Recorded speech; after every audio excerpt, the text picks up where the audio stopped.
इस press conference में मैं तमाम मीडिया के साथियों का स्वागत करता हूं। आज की इस प्रेस कॉन्फ्रेंस बहुत ही फोकस प्रेस कॉन्फ्रेंस है। आप तमाम लोगों को पता है कि कुछ दिनों से देश में एक मुद्दे को लेकर विपक्ष काफी आवाज उठाई है, सड़कों पे भी, संसद में भी। उसमें कई सवाल उठे हैं, कई डेटा आप लोगों के सामने रखा गया है। खासकर राहुल गांधी जी जो प्रेस कॉन्फ्रेंस किए थे उसमें उन्होंने किस तरह से हमारे वोटर्स लिस्ट में डिस्क्रिपेंसीज है, एनोमलीज है, किस तरह से उसमें घपला किया गया है, ये तमाम चीजों को आपके सामने रखा था।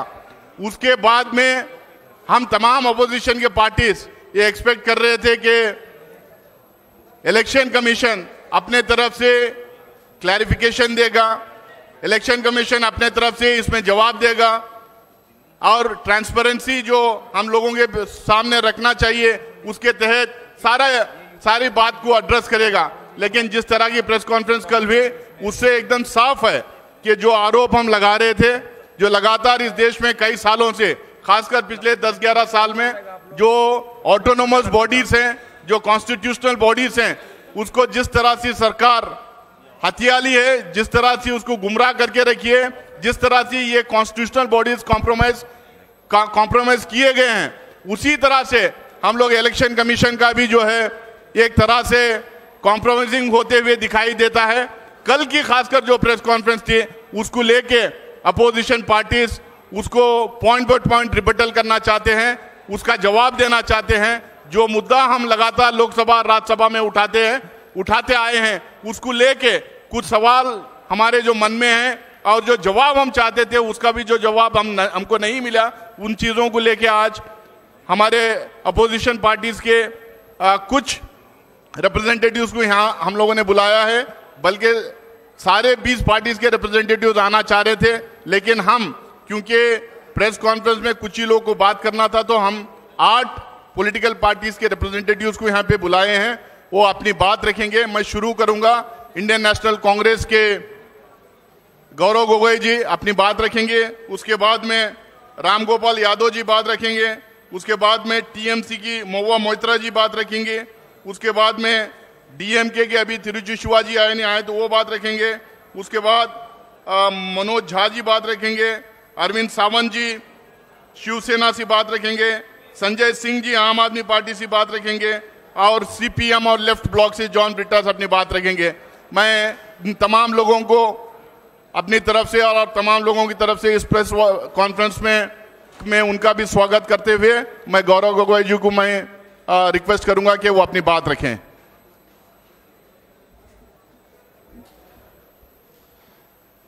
धन्यवाद नासिर हुसैन जी। आज इस महत्वपूर्ण संवाद वार्तालाप में उपस्थित आदरणीय राम गोपाल यादव जी, आदरणीय महुआ मोइत्रा जी, अरविंद सावंत जी, संजय सिंह जी, मनोज झा जी, जॉन ब्रिटास जी, यहाँ पर उपस्थित मीडिया के दोस्तों, आज का जो विषय है वो बहुत ही महत्वपूर्ण है। जो वोट देने का अधिकार है वो संविधान में उल्लेखित सबसे महत्वपूर्ण अधिकार है जो एक आम नागरिक के पास होता है। और अगर हमारी लोकतंत्र जीवित है तो वो सिर्फ इस आम नागरिक के वोट देने के अधिकार पर निर्भर है। इस अधिकार का संरक्षक केंद्र चुनाव आयोग है जो एक संवैधानिक संस्था है। लेकिन हम देख रहे हैं कि जिस प्रकार से कई महत्वपूर्ण सवाल भारत के विभिन्न राजनीतिक दल केंद्रीय निर्वाचन आयोग से पूछ रहे हैं,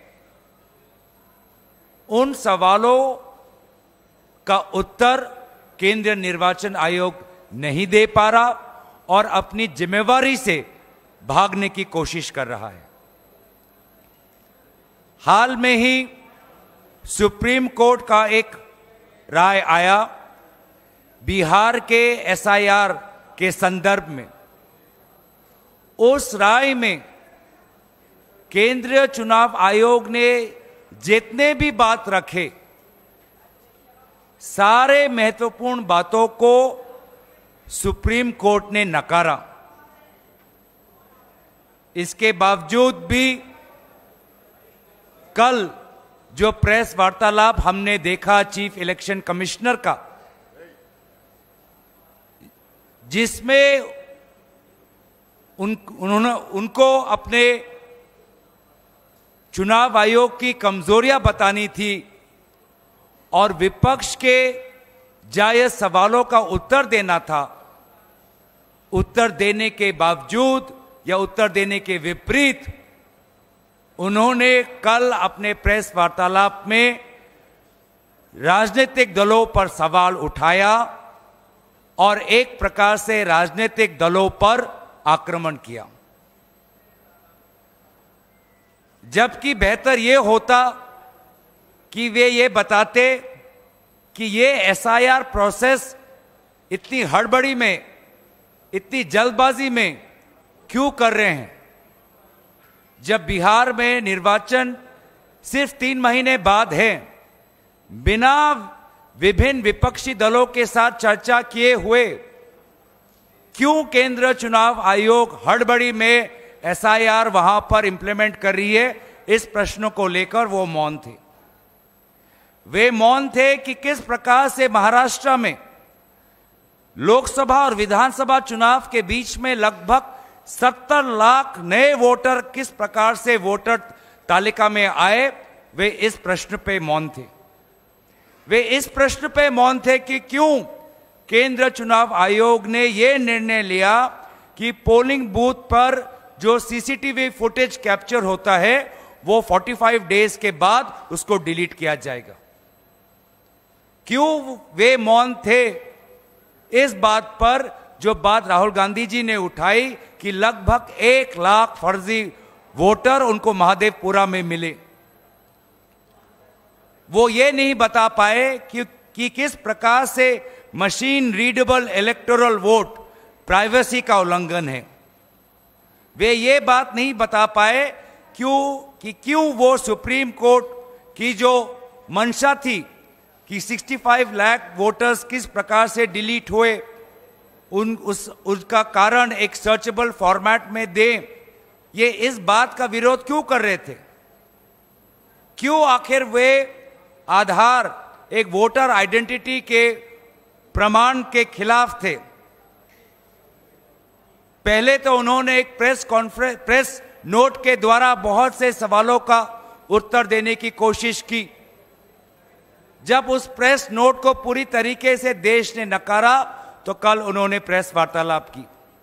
लेकिन प्रेस वार्तालाप में जो उनकी संवैधानिक कर्तव्य है कि एक निष्पक्ष चुनाव हो, फ्री एंड फेयर इलेक्शन हो, उन्होंने पूरी तरीके से अपने इस जिम्मेवारी को नकारा।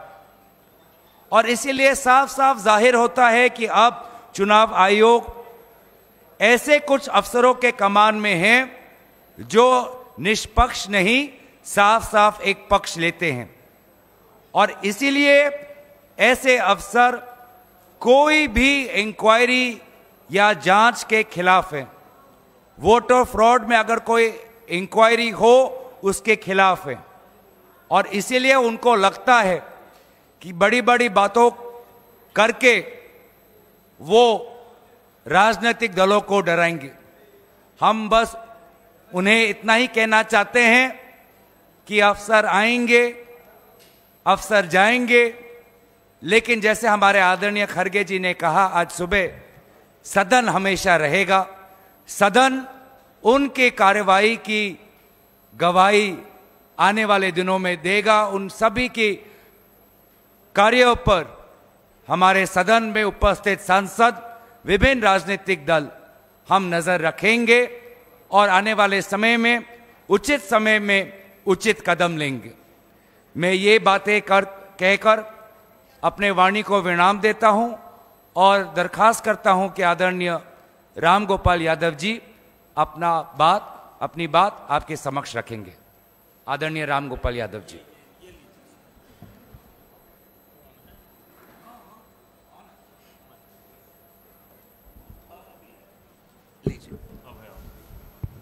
हो गया।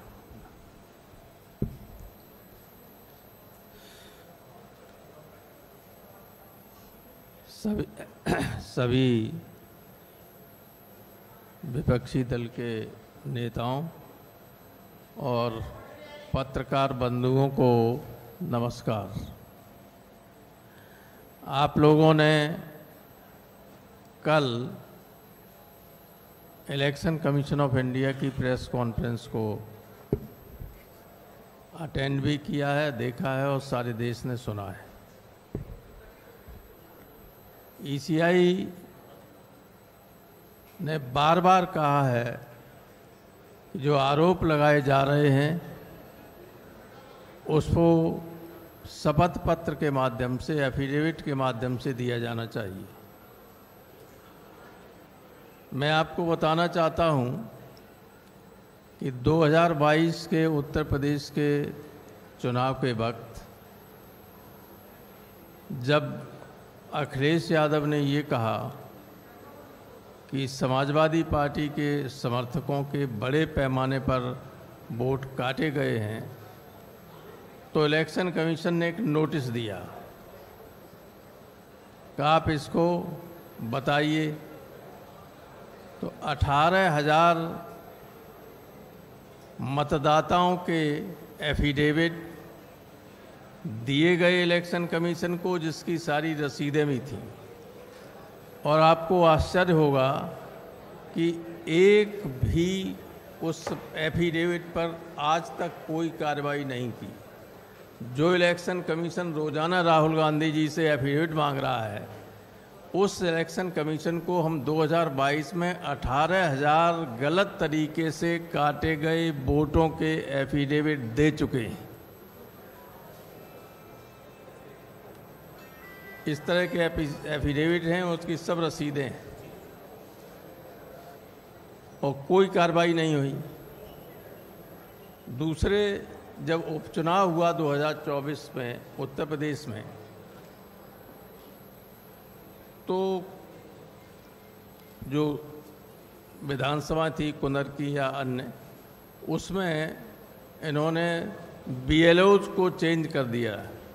कुंदर की में जो बनी हुई पहले की लिस्ट थी, उसमें से सारे यादव और मुसलमानों को 100% हटाकर दूसरे लोगों को रखा गया। दोनों सूचियां इलेक्शन कमीशन को दी गई शिकायत के तौर पर कि देखिए ये इलेक्शन कमीशन, ये थे बीएलओज, और इलेक्शन कमीशन ने जाति के आधार पर सारे मुस्लिम और यादवों को हटाकर दूसरे लोगों को किया है। उस पर कोई जांच और कोई कार्रवाई नहीं की गई। इसी तरीके से जब मैनपुरी में उपचुनाव हो रहा था, तब हमने लिख के दिया कि सिर्फ एक बिरादरी के ही सारे एसडीएम्स, सारे सीओज और सारे एसएचओज मैनपुरी में पोस्ट किए गए थे, एक ही बिरादरी की, मुख्यमंत्री की बिरादरी की। आप जानते हैं कि जब चुनाव होता है तो चुनाव वाले दिन एसडीएम और सीओ गाड़ी लेके चलते हैं, पुलिस और पीएसी उसके साथ होती है। जिस बूथ पे चाहें उस बूथ पे लोगों को दौड़ा के हटा दें और वोट न पड़ने दें, ये काम उनका होता है।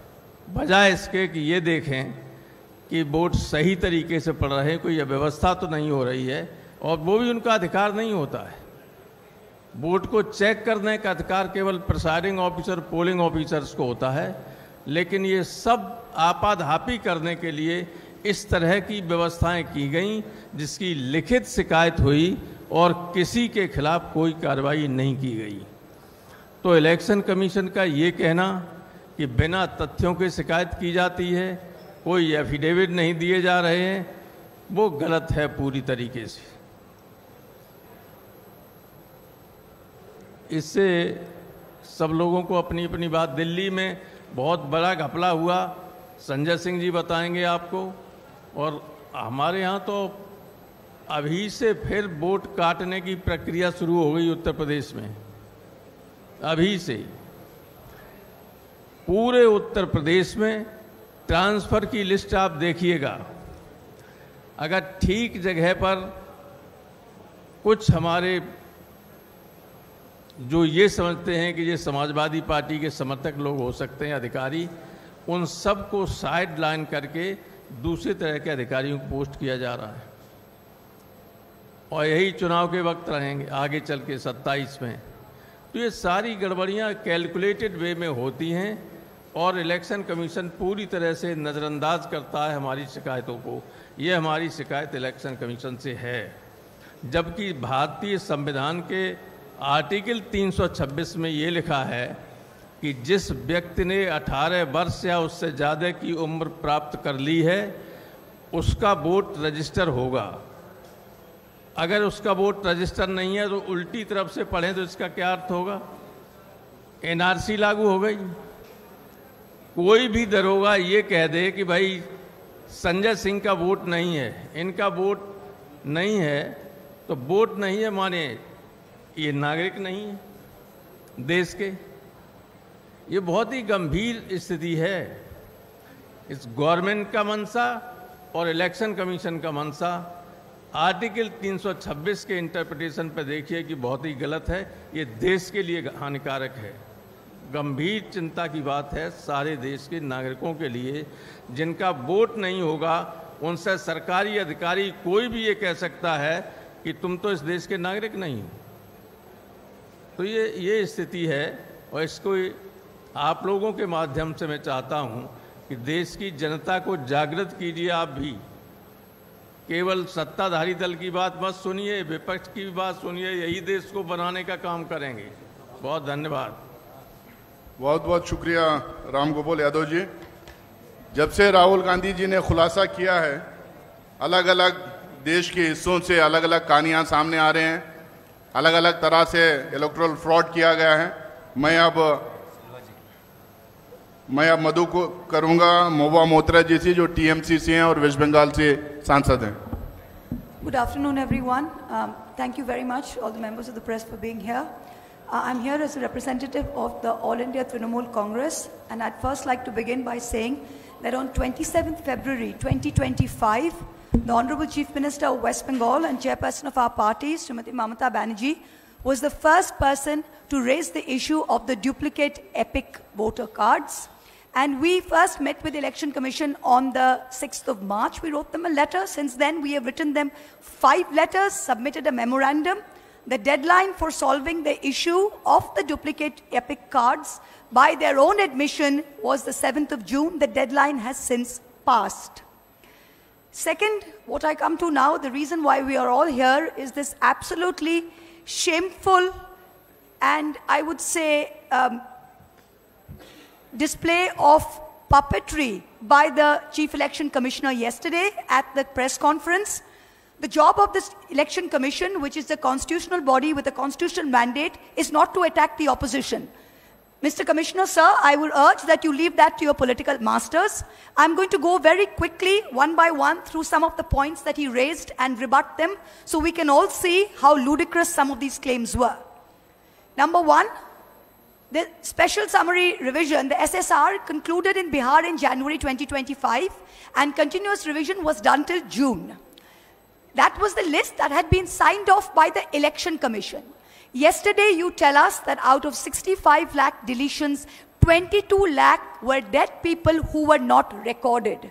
So what are you trying to tell us? That all the previous lists and the list on which the Lok Sabha elections 2024 were done were fraudulent, were incorrect? If that is indeed the case, then all of your election commissioners, your entire election commission, current and previous years, should be prosecuted, and this current Lok Sabha, which is based on fraudulent election lists, should be dissolved immediately. because the credibility of the people's mandate and the legitimacy of this government is at stake. That's the first thing. The second thing, the election commissioner is going on asking the opposition for affidavits. What is an affidavit? Please understand, you can do a suo motu inquiry when someone raises an objection if your intentions are bona fide. We are only pointing out flaws in your own documents. Are you asking us to authenticate your own documents by an affidavit? These are your documents that have flaws by your own admission. You yourself said that 22 lakh people were there and they were not put on record, so that is a flaw. Can you, Mr. Chief Election Commissioner, put on affidavit that this list of 65 lakh deletions are correct? If this list is correct, then you cannot put on affidavit that the list with the 22 lakh deaths which are not put on record, all previous lists are incorrect. Either it is one or it is the other. You are asking us to authenticate your documents while you are publicly saying that they are wrong from previous years. The third thing, yesterday the list of 65 lakh voters has been published with reasons. Can I remind everyone that the Election Commission fought tooth and nail every step along the way. I was among the first petitioners on behalf of the All India Trinamool Congress against the Bihar SIR revision along with ADR. Every step of the way, the Election Commission said, we will not give you these names, we will not give you reasons for deletion, we will not accept Aadhaar cards, and we have no statutory obligation to do so. Today you are doing it because the Supreme Court has asked you to do it. Even then you are lying. I use this unparliamentary word lying because that is actually the truth.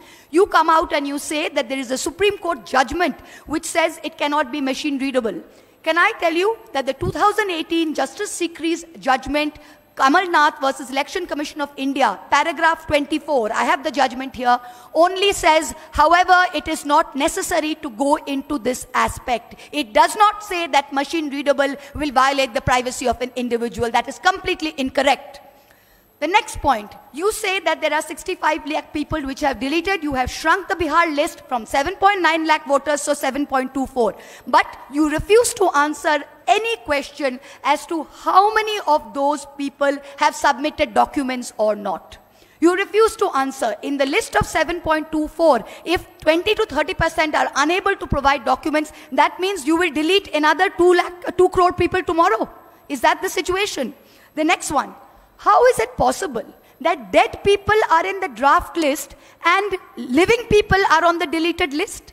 How can a dead person be on a draft list? It can only happen because the BLOs were signing the form themselves. This is the only reason, because BLOs were signing the form themselves. Yesterday, the CEC said out of 65 lakh voters, only 28,370 have filed claims and objections. You mean to tell me only 0.4% of those deleted have filed claims and objections? Does that figure of 0.4% not tell you how ridiculous and how riddled with faults this entire exercise is? In just 2 districts of Bihar, Darbhanga and Kaimur, the BLO has marked not recommended to 10 to 12%. If we average this for the rest of Bihar, it means 80 lakh people will be marked not recommended and subjected to an arbitrary verification. So based on all of these, we can go on till the cows come home. But can I tell you, based on just these 5 points yesterday that the CEC said, this is ludicrous. It is not the job of the Chief Election Commissioners to attack the opposition. Your job, sir, is to go into great detail as to what the valid queries raised by the opposition was. Thank you. Thank you, Mahbub ji. अब बिहार जहाँ पे 65 lakh voters को delete किया गया है और वहाँ के अपोजिशन के पार्टीज वोट अधिकार रैली कल स्टार्ट किए हैं, 17 दिन की रैली भी वहाँ पे चलेगी. मैं आरजेडी के नुमाइंदे मनोज झा जी से रिक्वेस्ट करूंगा कि अपनी बात रखें. शुक्रिया नासिर भाई, थैंक यू एवरीबॉडी हियर. हम सब की मौजूदगी आपको ये बता रही है, आपने इस तरह का प्रेस कॉन्फ्रेंस समस्त विपक्ष का अपने ही चुनाव आयोग के खिलाफ इससे पूर्व नहीं देखा होगा, क्योंकि हमारा ये चुनाव आयोग अपने को नया चुनाव आयोग कहता है. ये पहली बात मैं कहना चाहता हूं.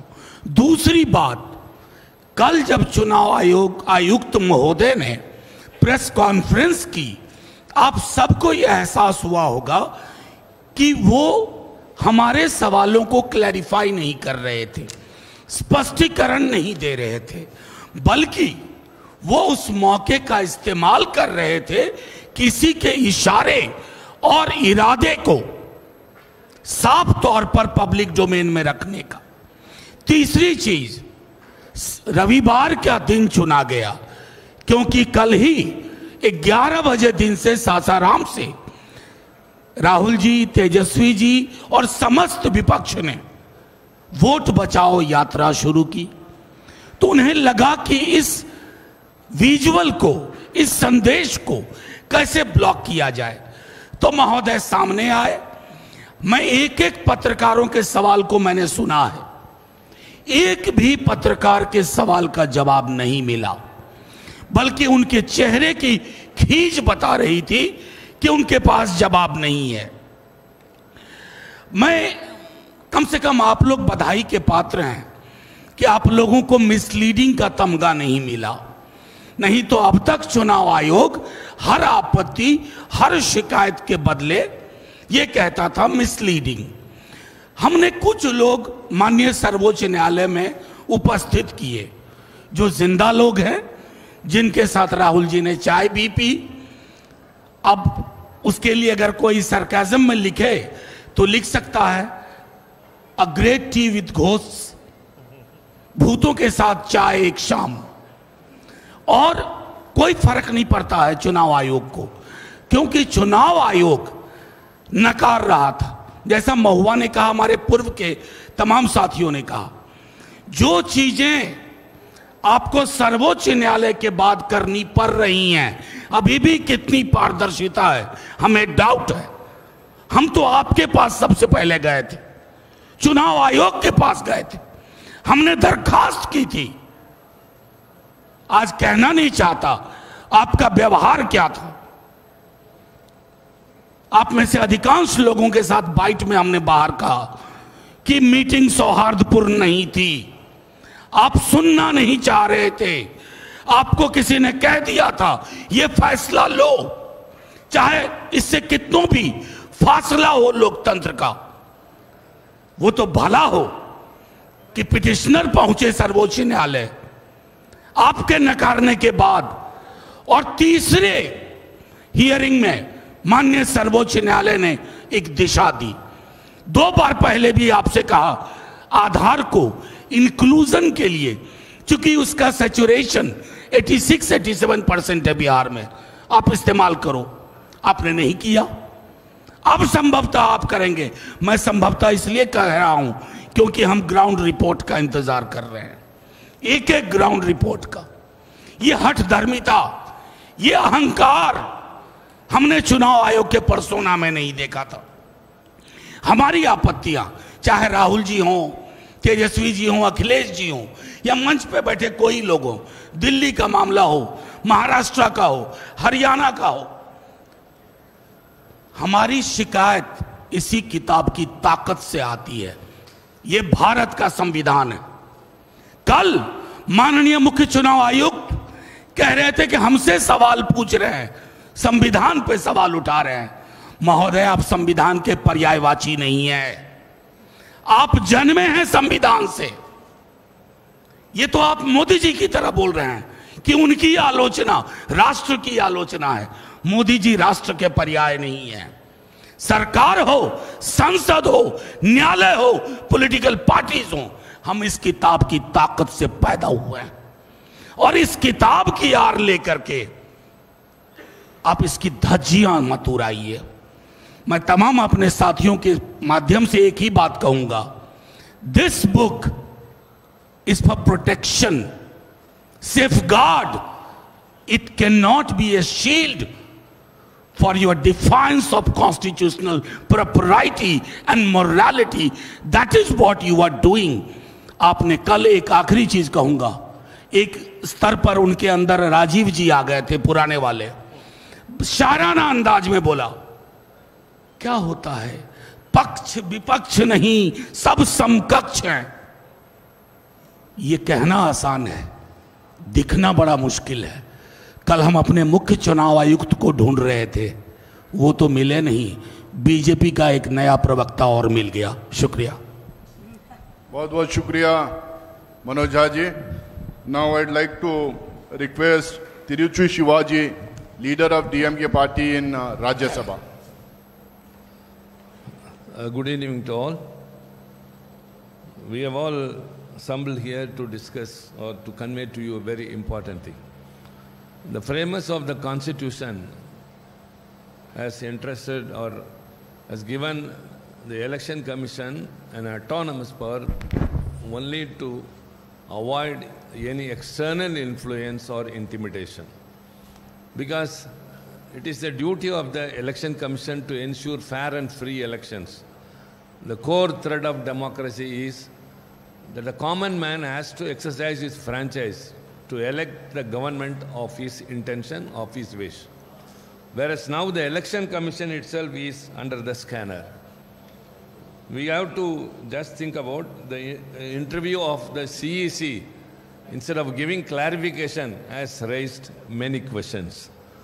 First of all, the CEC has not given any clarification or any comment about the recent August 14th Supreme Court direction that it should publish all the 65 lakhs voters and their details and why they were deleted. No reason for that has so far been given. And our next apprehension or concern is that why the CEC must be in a hasty manner carry out the SIR in Bihar elections. 65 lakh voters is not something very easy to consider. And it is estimated even much more, around 1 crore they say, but they say it is 65 lakh. We want to discuss it on the floor of the parliament because the parliament is the highest forum where we can debate anything. Even the constitutional authorities could be debated under various rules, and there are rules, and we are trying for it, whereas the government is not prepared. Here arises many questions which has to be answered and which is left to your thinking why the ruling party is not coming forward for a debate in the parliament on SIR. And our other question is, how can there be so many deletions of eligible voters when house-to-house enumeration has been undertaken? Number two, why the enrollment of new voters is abnormally low when these young voters have been enumerated? Has any database been compiled to show how many youngsters who turned 18 on the qualifying data were included? No transparency in that, and the CEC is not coming forward. So also the procedure for inquiry and 2 appeals, along with their timelines, as contemplated under the Registration of Election Rules 1960, may include a huge number of voters in the forthcoming elections in Bihar. Is the ECI going to address the issue? And will the ECE take these practical difficulties into account while conducting SIR in other states? Because it has started in Bihar, it will spread across the nation. And we are very much concerned that the opposition voters will be deliberately removed by showing reasons, and whereas the CEC is not even has not even come forward to clarify or give an explanation to the Supreme Court's direction why it has not been obliged. So the CEC's interview, the Parliament is not working for all these days, not because we want to stalemate the proceedings. We want to be a party for the smooth functioning, whereas our genuine demand to have a debate in the debating forum is not allowed. And now that the yesterday's interview of the CEC, we expected that it would clarify all our doubts, but nothing has come out. So it has raised many questions again and again, and DMK has already given a memorandum to the Election Commission requesting that they have to remove the deceased voters. Have they done so, or will they do so? All these questions are there. And as far as we, the opposition parties, are concerned, we will resort to all legal remedy as well as the parliamentary apparatus to solve this issue. So this appeal to you all through you we tell the people that the issue we have taken up is not about individual political parties. It is about the common man in this country whose last right is to exercise his power during the elections. Whether he is rich or poor, educated or uneducated, he has a vote in his hand and he can elect a government. Whereas his voter itself, writing itself is deprived, means where is democracy? Democracy is in peril, and CEC, which has to come to the rescue of the common man's vote, now itself is under the scan. So we will resort to these means, and we have got our own responsibility. Kindly people should understand that the non-functioning of the parliament is not because of the opposition parties, it is only because of the ruling party which has not come, which is not coming forward for a debate. Thank you very much. Thank you, Tiruchi Singh ji. Bihar की कहानी आप लोगों ने सुना, जहां 65 lakh vote delete किए गए, targeted deletion हुआ था.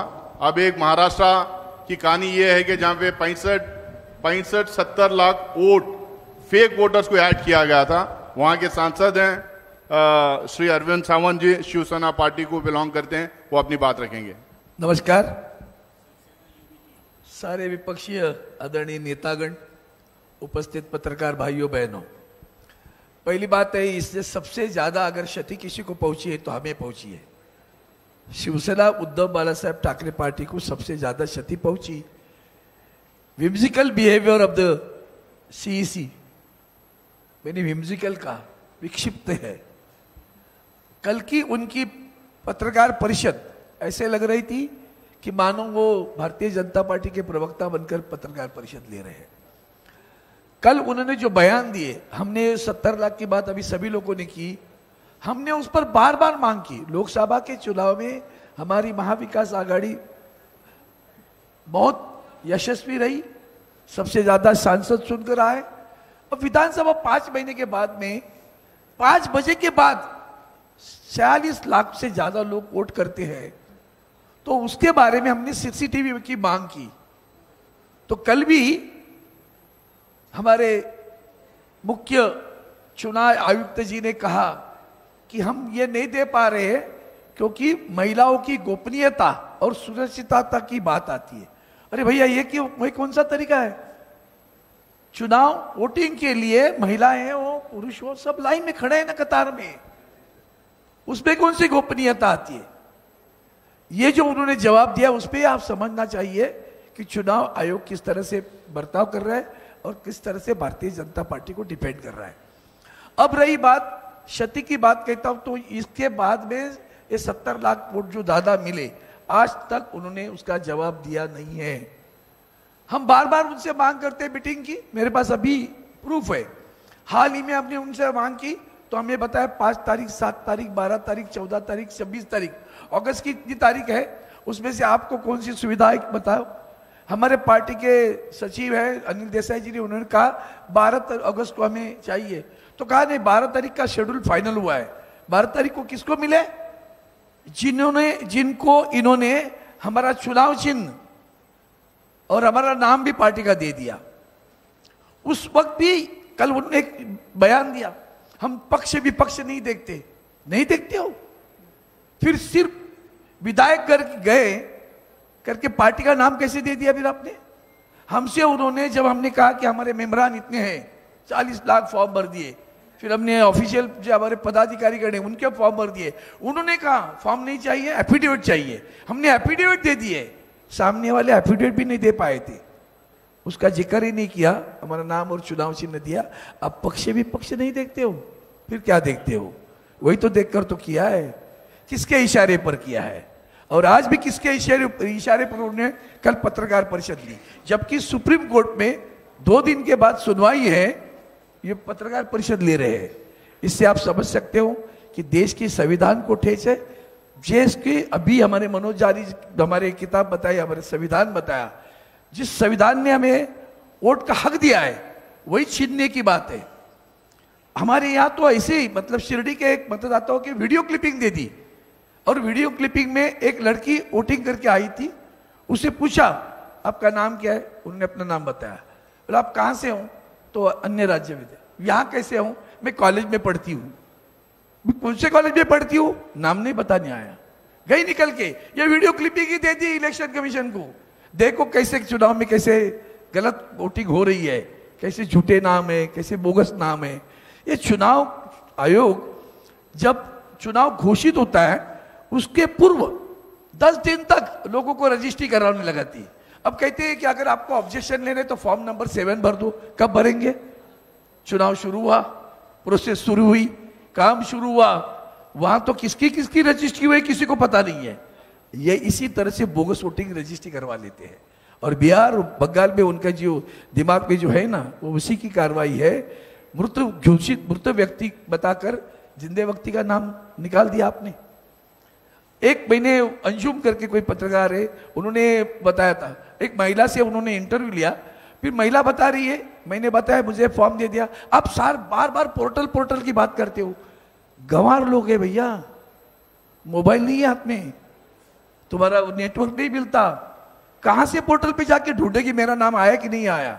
उस महिला, अनपढ़ महिला से पूछते तुम्हारी माँ का बर्थ सर्टिफिकेट दे दो ना। अभी माँ का बर्थ, मेरी माँ का भी बर्थ सर्टिफिकेट मुझे नहीं मिलेगा। यह तरीका है चुनाव आयोग का। पक्ष विपक्ष नहीं देखते हो, आप पक्ष को ही देख के काम करते हो। और इसलिए हम सभी लोग इकट्ठे आकर एसआईआर पर जो मांग कर रहे थे, उस मांग को लेकर सरकार आगे कदम नहीं उठा रही है। हम सब, सिर्फ पार्टियां नहीं, देश की जनता देख ले कि किस तरह से ये झूठा कारोबार करके सत्ता पे आते, उसके ऊपर सब लोग इकट्ठा होना चाहिए। धन्यवाद। बहुत बहुत शुक्रिया Arvind Sawant ji. Now I would like to request John Brittas, member Rajya Sabha, who is representing CPIM and the left bloc. My dear friends, an imperfect voters list compromises the fairness and integrity of democratic discourse.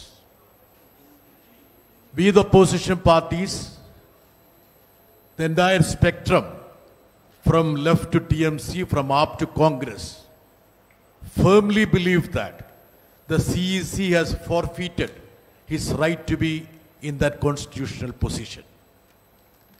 And he has virtually declared war on the opposition parties by his press conference. I will remind him about the press conference done by one of his predecessors, Mr. T.N. Seshan, wherein he had said that I am not part of the Indian government. I am part of the structure of the Indian nation. That was the profound statement done by none other than T.N. Seshan. From the beginning, the government had an ulterior motive to make Election Commission the B team of the government. That was the reason why in 2023, the government brought in a law to circumvent the judgment of the 5-member constitutional bench of the Supreme Court. But I would say that yesterday's press conference of Mr. Ganesh Kumar, he was not speaking everything false or falsehood. One of the golden statements of Ganesh Kumar yesterday was that the country is full of homeless people and orphans. That's why you have zeros in the place of addresses and A, B, C, D, E, F, G in the name of the parents. So he has actually belittled the Prime Minister who claims that there are no homeless people in this country. But according to the Election Commission, there are crores of people who are sleeping on the streets. And we feel that the Election Commission is biased, selective, and unfair. Anurag Thakur, according to him, is part of the Election Commission associate. When the journalist asks a question, why are you not responding to the statement made by Anurag Thakur? The response was that my response is graded. Doesn't mean that he's upgrading the status of Anurag Thakur from a politician's status to the constitutional body status. And isn't the fact that Anurag Thakur also had invaded into the privacy of the individuals. He talked about one lady, Maimuna, having 3 votes in Kerala, whereas the so-called Maimuna were 3 individuals in 3 polling booths. So we feel that there is a design, diabolic game to make the voters list adulterate from Kerala to Kashmir. In Kerala, the lone seat the BJP has won has been managed by unfair, fraudulent means. Suppose the BJP decides they don't have a chance in other constituencies, they will bring all their sympathizers to one constituency and they will concentrate in that seat and they will win.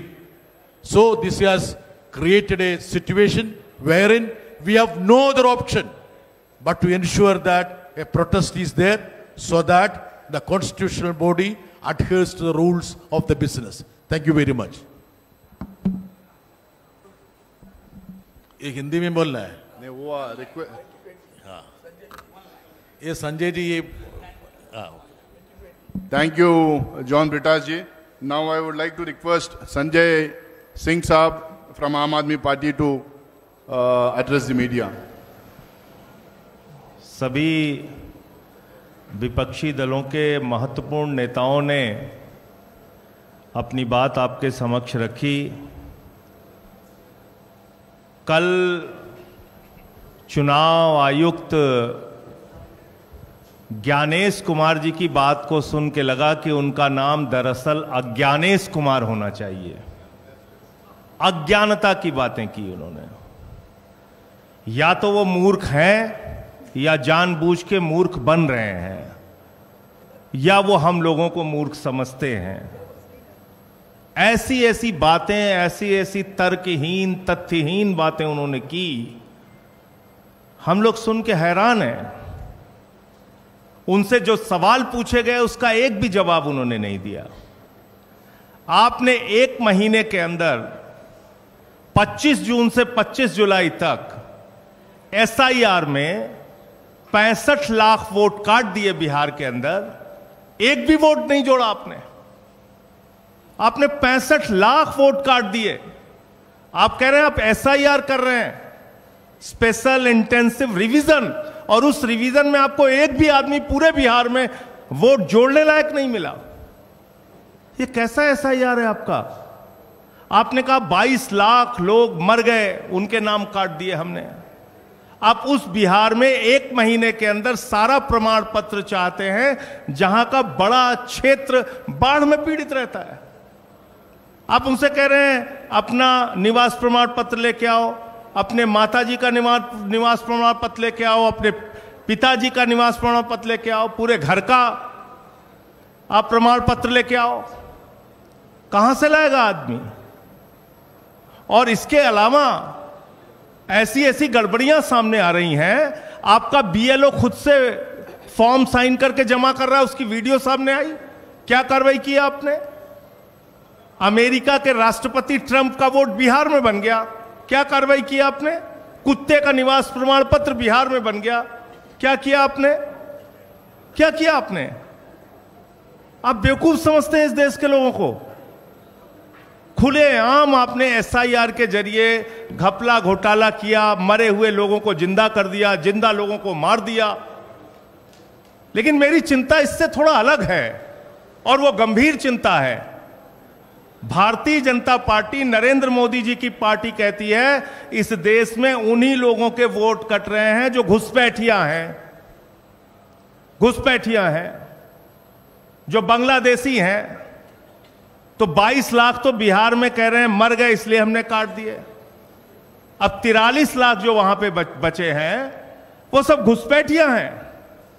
उनके लिए detention centre बनेगा, वो सब पकड़ पकड़ के बांग्लादेश भेजे जाएंगे। वो उनको हिंदुस्तान में रहने का हक नहीं है। वो जो सुप्रीम कोर्ट में गए थे उन्होंने कहा था कि मैं जिंदा हूं, अब वो बांग्लादेश जाएंगे क्योंकि वो घुसपैठियां हैं।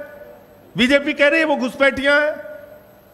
एक IAS अधिकारी हैं व्यास साहब, व्यास साहब रिटायर्ड IAS अधिकारी हैं, पति पत्नी दोनों के नाम काट दिए गए। अब वो घुसपैठियां हैं, वो डिटेंशन सेंटर में रहेंगे, वो बांग्लादेश जाएंगे। आप देश को आपने तमाशा बना रखा है। आप कह रहे हैं चुनाव आयोग को वोट चोर कहना संविधान के खिलाफ है, वोट चोरी करना संविधान के मुताबिक है। वाह भैया, वोट चोर कहना संविधान के खिलाफ है, वोट चोरी करना संविधान के मुताबिक है, वोटर लिस्ट में भ्रष्टाचार करना संविधान के मुताबिक है। आप कहते हैं शिकायत नहीं की गई आपको। मैं दिल्ली का उदाहरण बताता हूं।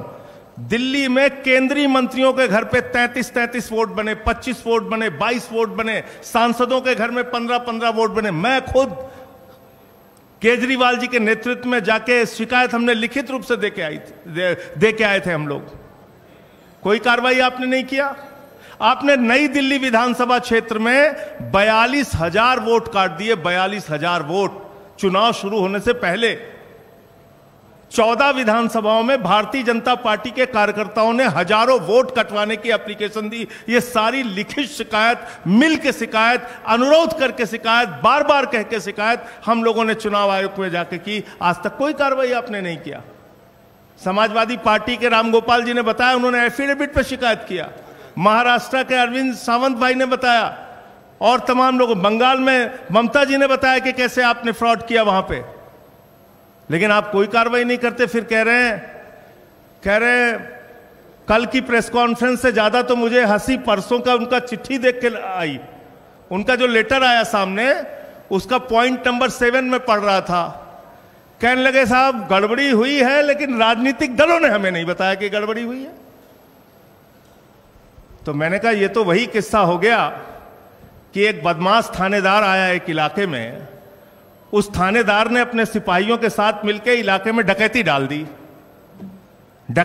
दी। तो फिर वो थानेदार पकड़ा गया। थानेदार जब पकड़ा गया तो थानेदार ने कहा कि साहब इस इलाके के लोगों ने बताया ही नहीं कि डकैती डालना गलत बात है, चोरी करना गलत बात है।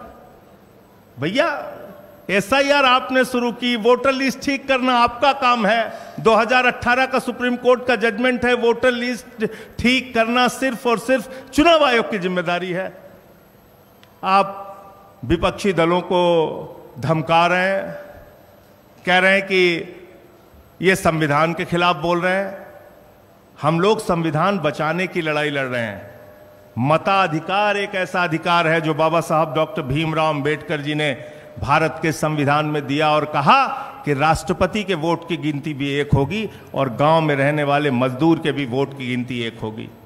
हम इसकी लड़ाई लड़ रहे हैं, हम इसके लिए काम कर रहे हैं। और ये वोटर लिस्ट की गड़बड़ी जानबूझ के आप कर रहे हैं।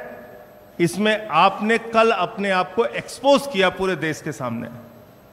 आप कह रहे हैं महिलाओं की प्राइवेसी भंग हो जाती है। वोटर लिस्ट की जब वोट देने के लिए लाइनें लगी होती हैं महिलाओं की, मैंने तो महुआ जी से कहा कि इस बार जब वोट देने के लिए जाना तो किसी मीडिया वाले को अपनी वीडियो मत बनाने देना, क्योंकि आपकी प्राइवेसी भंग हो जाएगी उससे। भाई बताइए, आप पूरे देश का चुनाव दिखाते हैं, कश्मीर से लेकर कन्याकुमारी तक महिलाएं लाइन में लगी हैं, वो आप दिखाते हैं, उनका इंटरव्यू आप लेते हैं, वो आप दिखाते हैं। 45 दिन तक आपके खुद के नियम में आज भी लिखा हुआ है कि आप सीसीटीवी फुटेज देंगे, तब प्राइवेसी भंग नहीं होगी। तो इसलिए आपने सरासर झूठ बोला, सीना ठोक के कल झूठ बोला। चुनाव आयोग ने कल पूरे देश को यह बताने का काम किया कि वास्तव में उन्होंने भारतीय जनता पार्टी के साथ मिलकर चुनावी घोटाला किया है और चुनाव को प्रभावित करने का काम कई राज्यों में किया है। वही खेल आप बिहार में करने जा रहे हैं। दिल्ली में आपने खुलेआम ये सारा काम किया है।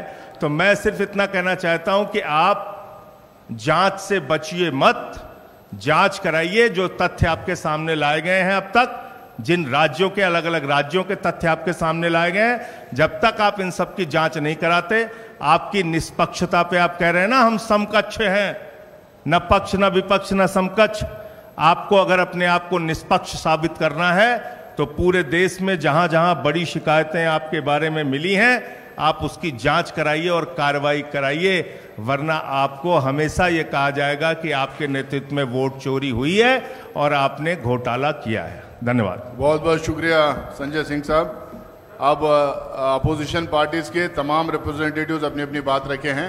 कुछ सवाल हम जरूर लेंगे, तो जो भी सवाल पूछना चाह रहे हैं अपना हाथ उठाए, हम जिसको भी इशारा करेंगे वो अपना जी। काफ़ी चर्चा चल रही है कि election commission, since everyone is saying कि इलेक्शन कमीशन बायस्ड है, it is acting as a spokesperson of the BJP. तो इस पे भी आज सुबह चर्चा हुई कुछ अपोजिशन पार्टीज में कि चीफ इलेक्शन कमिश्नर के खिलाफ इम्पीचमेंट मोशन लाया जाए, तो उस पे कुछ खुलासा करेंगे कि are you serious about moving this?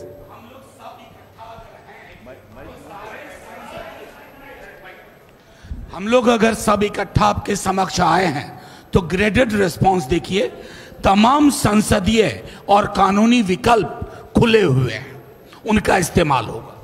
देखिए, इस पर चर्चा हुई है, काफी सहमति बनी और उचित समय पर उचित निर्णय लिया जाएगा। जी मैडम। सर आप माइक अच्छा सर, ठीक है, पूछिए। सर मेरा सवाल है, क्योंकि त्रिची शिवा सर यहाँ बैठे हुए हैं, क्या ऐसा कोई आप लोगों की तरफ से वाइस प्रेसिडेंट कैंडिडेट ऐसा हुआ है कि सर को अनाउंस किया जाएगा, या कोई नाम अभी ऐसा आ पाया? ये आज का विषय नहीं है, हम जो आज का विषय है उस पर अगर आपका कोई सवाल है। Smita Sharma here. Though quick question on the question of impeachment. Is it actually even a possibility, or is there a constitutional immunity from prosecution for the office? And B, इस वक्त होना क्या चाहिए? क्या SIR को बिहार में रोककर बाकी दो जगहों में डिफरेंट टाइम फ्रेम में करना चाहिए, या SIR प्रोसेस को ही हटा देनी चाहिए? Can I add my question to this? क्या इलेक्शन कमीशन की स्वतंत्र निष्पक्ष चुनाव कराने पर आपका विश्वास अभी भी कायम है?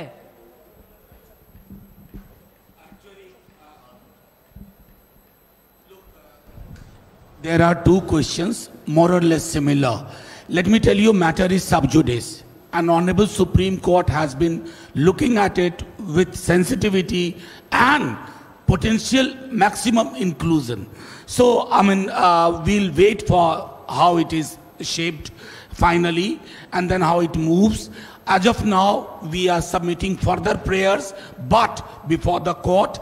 And if we are holding press conference, there is definitely erosion of faith in a commission whose tenets, whose idea was founded by Sukumar Sen, the first chief election commissioner. Sir मेरा सवाल, एक minute आप पूछिए।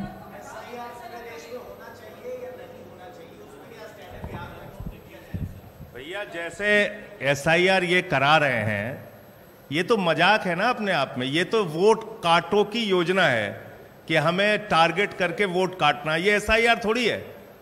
एक महीने के अंदर आप पूरा प्रमाण पत्र मांग रहे हैं, बाढ़ प्रभावित क्षेत्रों की भौगोलिक स्थितियों को नजरअंदाज कर रहे हैं, लोग कैसे अपने सर्टिफिकेट्स देंगे, कैसे अपने कागज देंगे, उसको आप मान नहीं रहे हैं, आधार आप मान नहीं। ये तो वोट काटो योजना है ना, ये SIR कहाँ है?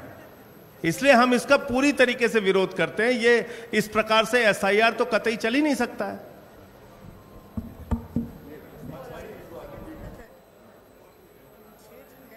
सर मेरा सवाल एक तो रामगोपाल यादव जी से है, क्योंकि कल CEC साहब ने बोला कि हम कोई पत्र पर कार्रवाई नहीं कर सकते। अगर उन्होंने एफिडेविट दिया होता, अखिलेश यादव के एफिडेविट 18,000 एफिडेविट देने वाली बात पर CEC साहब ने दिया, उन्होंने कहा कि उन्होंने पत्र दिया था, कोई 18,000 एफिडेविट नहीं दिए थे, तो उसको साफ करेंगे। सर आपने दिखाया भी है वो तो ये इलेक्शन कमीशन अगर कहता है कि नहीं दिए थे, रसीदें सबकी हैं, इलेक्शन कमीशन गलत बोलता है।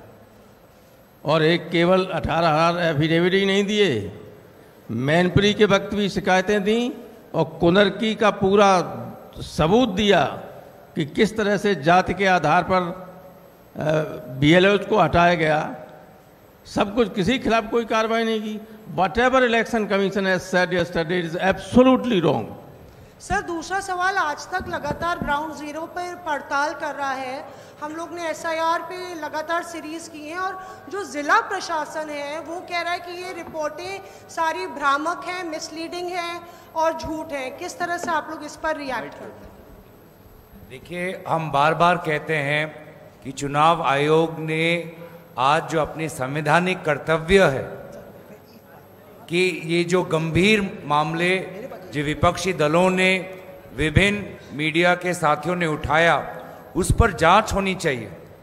वे जांच से इतना कतराते क्यों हैं? जांच से क्यों इतना भागते हैं? आखिर हम अपने हक के नहीं, हम जनादेश के हक में, जनता के हक में लोकतंत्र के हक में हम अपनी बात उठा रहे हैं। आपका भी जो चैनल है वो कोई राजनीतिक चैनल तो नहीं है, तो ये बार बार जो ये जांच से कतरा रहे हैं, स्पष्ट सवाल का स्पष्ट उत्तर नहीं दे रहे हैं, घुमा फिरा के बातें करते हैं प्रेस वार्तालाप में, प्रेस नोट के द्वारा। मुझे लगता है कि चुनाव आयोग ही आज चुनाव आयोग का शत्रु बन चुका है। चुनाव आयोग का कर्तव्य है कि आज के समय में वो अपनी विश्वसनीयता को बढ़ाए, लेकिन आज मुख्य चुनाव आयोग जो चीफ इलेक्शन कमिश्नर है वो ही सबसे बड़े चुनाव आयोग के शत्रु बन गए। सर, एसआईआर पर सुप्रीम कोर्ट ने आदेश दिया कि जो वोटर लिस्ट वोटर्स के नाम काटे गए हैं उनका नाम और कारण सार्वजनिक किया जाए। तो क्या विपक्षी पार्टियों को नहीं लगता है कि सुप्रीम कोर्ट का जो आदेश है उसके इम्प्लीमेंटेशन का वेट कर लेना चाहिए? पहला। दूसरा कि क्या जो आदेश दिया था उन्होंने, इस रामगोपाल जी ने कहा कि हम पहले भी जो है वो एफिडेविट देते रहे हैं चुनाव आयोग में, तो जब चुनाव आयोग एफिडेविट मांग रहा है तो देने में बुराई क्या है? आप कहते हैं कि डाटा आपका नहीं है, लेकिन डाटा तो वहीं से आया है सर। तो एफिडेविट पहले भी पार्टियां देती रही हैं, तो अब देने में क्या इशू है?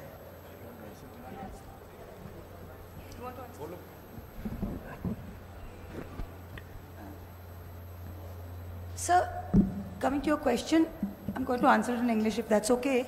You're saying that the Election Commission has uploaded 65 lakh voter lists with the reason that we should wait for it.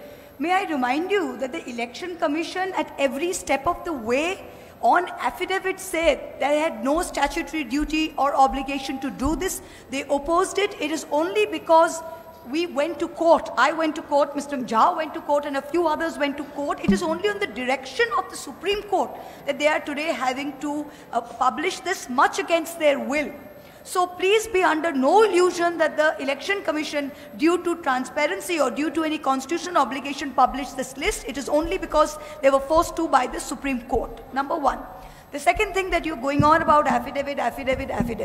What is an affidavit supposed to be? An affidavit is for an official or a legal document to authenticate something. In this case, the election commissioner himself is saying that 22 lakh deaths were not recorded in previous electoral lists. So you are saying that the previous electoral list was wrong, today's is correct. Are we supposed to authenticate that?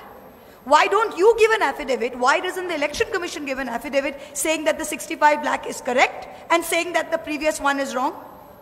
How can we authenticate their own data? We are only pointing out flaws. The question is not of affidavit. The question is much larger. What is the problem here? And should you not do an inquiry into this big problem that you yourself are admitting this vast irregularity? That's the main point here.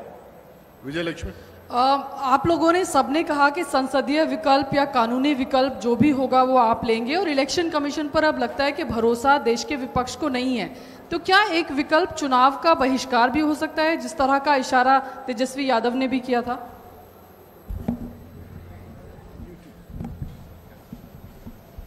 देखिए, उस अतिरेक तक मत ले जाइए। जो हमने बातें की थी, जो तेजस्वी जी ने कहा, उसका संदर्भ ये था कि हम पहले चुनाव आयोग गए, वहां अहंकार देखा, हठ धर्मिता देखी, वहां डायलॉग सुने। अंग्रेजी में दो शब्द है एक ही क्रिया के। सुनना के लिए अंग्रेजी में एक शब्द है हियरिंग और दूसरा शब्द है listening. And all of us here know the difference between hearing and listening. ये मुख्य चुनाव आयुक्त महोदय, he heard us out, he did not listen to us. हम अभी भी चाहेंगे कि हमारे चुनाव आयोग की परिपाटी जो सुकुमार सेन रख के गए थे, उस परिपाटी का पालन हो। हमारे चुनाव आयोग को ये बोलना ना पड़े कि हम पक्ष विपक्ष के नहीं हैं, सबको समकक्ष मानते हैं। ये उनके व्यवहार में दिखे। और जब कोई राजनीतिक दल या ये तमाम दल चुनाव का बहिष्कार करने की कोई भी फैसला करेंगे, वो जनता के साथ होगा। हम जनता के नुमाइंदे हैं। अगर उनका फैसला होगा कि ये चुनाव आयोग भरोसे के लायक नहीं है, तो जनता का फैसला सर आंखों पर। लेकिन अभी भी मेरा मानना है माननीय सर्वोच्च न्यायालय इंटरवीन करेगा और चुनाव आयोग को भी समझ में आएगा there is another day that is called the next day, और उस दिन के लिए अपनी छवि प्रबंधन, छवि को बेहतर बनाए, वो उम्मीद रहेगी। So this is Travesti from The Wire. This is about the Bihar SIR. Every day the Election Commission puts out a press release in which they say claims and objections from political parties is zero. And this has been raised by the Election Commission again and again that the political parties are not putting out objections. How would you respond? Look, I have field level data on this. I have field level data. My BLAs, our BLAs go. The BLO tells them come tomorrow, come the day after. Just to they tried cooking up this data for the Honorable Supreme Court, but the Honorable Supreme Court looked beyond it, looked beneath it, and they understood the entire game. Recently, one of your story, and Mosmi was here. Her story has been labeled as misleading. That's a kind of denial to what is happening. But Honorable Court is looking at everything with sensitivity. Thank you. मेरा सवाल गौरव जी से है। गौरव जी, कल मुख्य चुनाव आयुक्त ने जिस लहजे में ये बात कही कि पहले भी कहता रहा चुनाव आयोग कि राहुल गांधी को, हालांकि नाम नहीं लिया, कि उनको या तो शपथ पत्र देना पड़ेगा या माफ़ी मांगनी ही होगी, तीसरा कोई विकल्प नहीं है। इसको आप कैसे देखते हैं? देखिए, क्या उस लहजे में उन्होंने अनुराग ठाकुर जी से पूछा था क्या उस लहजे में क्या उन्होंने विभिन्न जो चैनल्स हैं, विभिन्न जो पत्रकार हैं, जो संवाद समाज है, जो अपने ही तहकीकात से ये सारी जानकारी निकाल रही है कि किस प्रकार से पूरा काम फर्जी हो रहा है, क्या उसी लहजे में उनसे सवाल पूछा? तो लहजे में ही हमको पता चल गया है कि जैसे कि हमारे साथियों ने कहा कि एक संवैधानिक पद पर बैठे हुए एक जिम्मेदार अफसर की बात हम नहीं सुन रहे थे। शायद कोई बीजेपी के प्रवक्ता की आत्मा उनके शरीर में आ गई थी और उसकी आवाज़ को हम सुन रहे थे। गौरव जी एक सवाल और है। गौरव जी, ये जिस तरीके से चुनाव आयोग बार बार कह रहे हैं कि हम संविधान ये कहता है कि भारत का नागरिक ही वोट दे, लेकिन वो ये भी कहते हैं कि हम ये तय करेंगे कि भारत का नागरिक वो हो। क्या आपको लगता है कि अप्रत्यक्ष तौर पर चुनाव आयोग जो है वो नागरिकता तय करने का काम कर रहा है या CA/NRC लाने की कोशिश कर रहा है? उस एक जो थिन लाइन है उसको पार करने की कोशिश बार बार कर रहा है। एक्चुअली ये भी मामला बहस के अधीन है और चुनाव आयोग ने, माननीय सर्वोच्च न्यायालय ने अपने शब्दों में एक बात कह दी थी कि ये संवैधानिक प्रावधान है, लेकिन जिस तरह से आप सोचते हैं इसको अंग्रेजी में डोमेन ट्रेसपासिंग कहते हैं। Thank you so much. देखिए, एक सवाल बार बार आ रहा था कि SIR हम चाहते हैं या नहीं चाहते हैं।